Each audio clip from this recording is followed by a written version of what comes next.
खैरुर राज़िकीन वही है, तमाम रिज़्क़ देने वालों में से बेहतर देने वाला वो है, राज़िक़ वो है जो तुम्हें वासिल बिल्ला कर दे, वो रिज़्क़ जो उसकी तरफ ले जाए। इकरार और कि वो रिज़्क़ जो खुदा से निस्बत न होने दे वो नाजायज़, वो रिज़्क़ जो जुल्फ़ा से मोहब्बत न होने दे तो जायज़। तो समझिएगा कि रिज़्क़ मौजूद है। एक हिसाब में रिश्वत देने वालों को भी राज़िक़ कह सकते हैं, जो दे रहा है रिज़्क़ राज़िक़। अब ये तुमने पैसे रिश्वत जोड़ दिया है कि ये पैसा किधर लेके जा रहा है, अब वो राज़िक़ नहीं।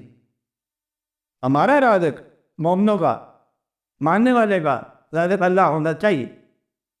तो अपने रिज़्क़ को वापस्ता करो अपने अल्लाह के साथ, क्या करो अल्लाह की रज़ा के साथ।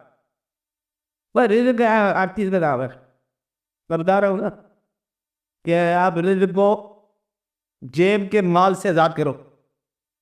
आप फिक्र सुन लो पूरा, रिज़्क़ ये नहीं कि जेब में माल हो, आपकी बीनाई को भी रिज़्क़ कहेंगे, ये अल्लाह काम है।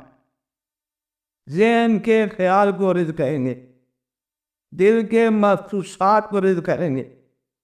दिल का मोहब्बत वो बड़ा रिज़्क़ है कि आपके ठोस दिल में कोई मोहब्बत पर नगमा हो जाए, बड़ा रिज़्क़ है। रिज़्क़ क्या है? मसरूर हो जाना, खुश हो जाना, मोहब्बत से सरशार हो जाना, गरीबी में रोने लगी रहेगा कि या अल्लाह हम राज़ी है गरीबी पर, कि क़यामत का हमें करीब करती है उसकी ज़िक्र गरीबी पे है, ज़रूर है उसकी ज़ात पर। किसी को गरीबी जो करीब करे अल्लाह के हबीब के साथ, वो गरीबी मुबारक हो। और वो दौलत जो दूर करे अल्लाह ताला के हबीब के साथ, वो दौलत है वो नुकसान।